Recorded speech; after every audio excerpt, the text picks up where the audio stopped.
criticism may be better than an uncertain compliment in some ways, because at least there's an answer. Yeah. At least I don't have to sit in this like unsure fucking superposition that hasn't been collapsed down to actually give me an answer. You know what I mean?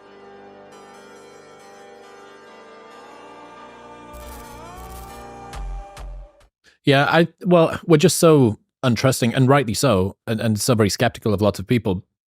But, you know, I think this is certainly a skill set that I need to get better at, which is, you mentioned before, if somebody maybe says some mean things about you, or if somebody starts to move as competition or as rivalry or begin beef or whatever, you have this sort of fuck you, I'm going to come get you mentality. I have a much more, oh, I was in the wrong, their opinion's right, this is a problem with me, this is the way that it always is, et cetera, et cetera. So I'm much more likely to take somebody else's negative opinion of me and turn it into my opinion of me. So I think that... But do you consider the person giving the opinion? I would never, but it's an opinion, right? And the other people are always right, and my opinion of me is always wrong. Always just had the this girl with 9 face piercings at Starbucks, like her. Like, that's the other thing, is like, if you're going to take criticism from someone, first make sure it's someone whose life you want and whose judgment you respect. You know, that's the other thing. It's like, you know, someone online can say like, you're a whore, whatever. If the guy I'm with says it, I'm like, well, I'm listening, you know, whatever. But, you know, I think that that's the other thing. It's like, I think that all of this is about gray, you know, like in 12-step programs, it's all about being in the in-between, and it's all about the truth is somewhere in the in-between. You know, you have a criticism for me, I have like the truth is somewhere in between, you know, and I think to be able to, I think intelligence and maturity, and why your show is so amazing, is like giving people the opportunity to go like, okay, there's a spectrum here, and let me just like figure out the truth, because my inner monologue can't totally be trusted. This person's assessment can't totally be trusted. And let me just like, you know, where do these two things converge? Gently figure out like what the truth is here, because if I'm choosing to believe this, then I'm choosing to hate myself. If I'm choosing to believe this person, then I'm engaging in codependence. But there's also a reason that we like that degree of certainty, even if it's in somebody else. You know, certain criticism may be better than an uncertain compliment in some ways, because at least there's an answer. Yeah. At least I don't have to sit in this like unsure fucking superposition that hasn't been collapsed down to actually give me an answer. You know what I mean? Have you done mushrooms? Now? Just in general? Yeah. Okay, because to me, the hardest part has been in the in-between for me, and the uncertainty, and being able to go, and this is why I'm on this thing of like, who did that study? I don't know. I'd like to hear more about who funded the study. When did they do this? It's like the food pyramid. That was like science funded by like General Mills or something. You know, like we've been hoodwinked by so many studies without knowing who, you know, made them, stuff like that. I mean, we thought soy milk was healthy for like 20 years. And now like none of my friends have tits and all my guy friends have tits. Like it's like a nightmare. And so I'm kind of in this place where I'm like able to go like, there's just no way of knowing.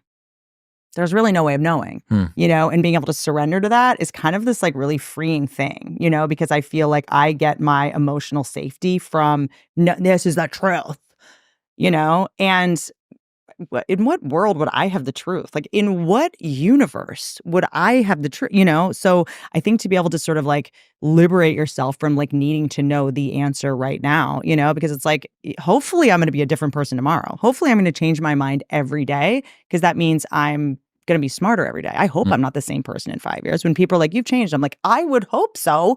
When people are like, you're getting older, I'm like, I hope that would be how it works, you know? And so I think that for me, it's like leaning into the things that I used to think were a failure on my part and going like, oh, my definition of intelligence was totally different. It used to be, you know, everything. And now it's like, I know absolutely nothing. I can tell you a bunch of stuff I've memorized. I can tell you a bunch of stuff that worked for me yesterday. I don't even know if it would work today. Next time I come on your podcast, fingers crossed, I might be like, hey, everything I said before, totally wrong. Like, I would hope so. Yeah. You know, and I think that everybody finds different information at different times in their lives where it really works for them, you know? And so there's things that like blew my mind 10 years ago, changed my life, that now I'm like, well, that's not really true. But like, it was intelligence at the time, you know? So it's like this fluid thing of like, you know, we talk about gender fluidity. Fine. Let's talk about like intelligence fluid. Like, this is what it means to be intelligent today. Like, you know, I mean, Andrew Huberman would be like, yeah, I don't know. Like, I trust that person. I trust the person that says, I don't know. I'm unclear. It's premature to know the answer to this, you know? And like, I've thought about myself too much already today. I need to take a break. So we might not even know the answer today. The truth is somewhere in between. I think that that's like the healthiest place, but we're all trying to like find safety. Like, what's the truth? What's the truth, you know? But it's actually fascinating because it's like we don't even trust our own eyes anymore, and we question everything about other people. As soon as Trump got shot, everyone was like, it was an inside job. It was that. And you're just like, what about your inside job? Yeah. Well, What about certainty is used as a proxy for expertise. If somebody doesn't caveat, if they don't say, I'm unsure, whatever, it's reassuring to us. But the problem being that very few things we actually do have certainty about. this? I think maybe you've even said this before. This, I think we're kind of accidentally stumbling on, like, modern wisdom of, like, the people you date, the people you work with, the people you surround yourself with. If they don't say, I don't know, once every hour, Mhm. I'd get away from them. Do you know what I mean? When you go on a date with someone, like, well, my ex was crazy and my other ex was crazy and my other ex was crazy. What happened? He cheated. Like, there's no, like, I'm not really sure what happened. It just wasn't a match. No accountability. So you just know everything. Like, I think that that's something that's taken me a long time because I've always attracted to people that were really certain and really dominant and really alpha, or whatever that means these days. And so I think now it's something to me that is such I know this word is overused, like red flag, because and people come to me for answers now. And when I was codependent, I was like, here's the answer. Go to this doctor, go to this therapist, do MDR, do this, go da da da da da, and I'm going to fix your life. And now I'm like, I don't know, dude. Maybe do nothing. Mhm. Maybe you don't have to go to therapy. Maybe you're fine. Maybe you're just, like, making up problems. I don't know. But I do think that, like, a lot of us have to look at the amount of problems that we need in order to feel important or useful or feel like victims and just go, like, you guys, we might go to war in a couple months. Like, is there fun? Is there any joy in any of this? Like, I think that's the No. thing. I see my son and I see him, like, kind of I'm redoing my childhood a little bit with him. And I just see the human's inherent desire for play. And I'm like, whoa, like, Remember that. remember that. Because that's where, aren't we doing all of this to create a situation where we could feel that joy? We're doing this to find the job and to get the money and to find the wife or the husband or whatever. And then we're here. And if it doesn't work, like, what are we practicing what we preach? You know what I mean? And I joke with Tim Ferriss about it. I'm like, how's the 4-hour work week going? You enjoying those other 20 hours a day that you're doing push-ups and sit-ups? What are we doing it all for? Are we just masochists and we just want to, like, work, work, work? Or, like, because for me, I had to really look at myself and I was like, all I ever wanted was to be able to pay my bills doing stand-up. I pay my bills doing stand-up and I'm in a depression. Oh, that didn't work. Okay, I'm going to do this. That didn't work either. Oh, all the things that I wanted didn't work, that I thought were going to work. All the, like, magic bullet panaceas didn't work. That's on me. If the thing you wanted didn't work, that's on you.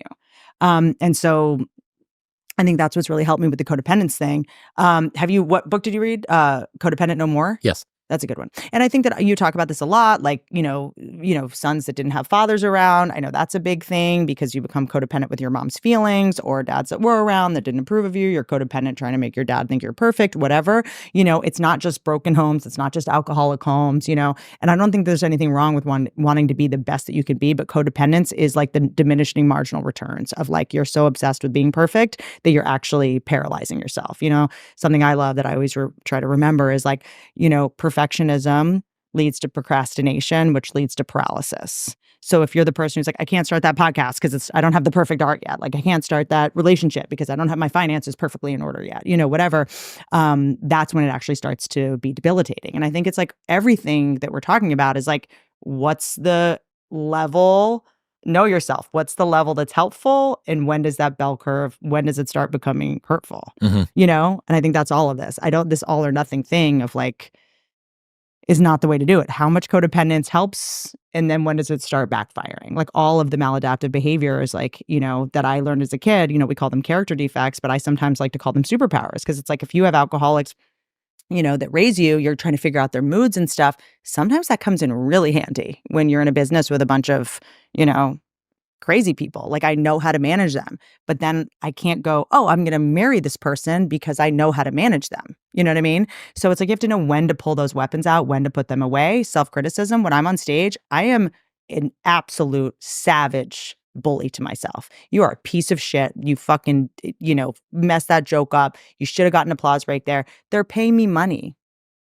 I will be damned if I'm going to silence my inner bully when I'm at work. You know what I mean? But as soon as I get off stage, I have to turn it off. So I don't think it's about getting rid of your inner bully or getting rid of your perfection. I think it's just about knowing how to calibrate it and control it, Mhm. and knowing when to pull out your superpowers.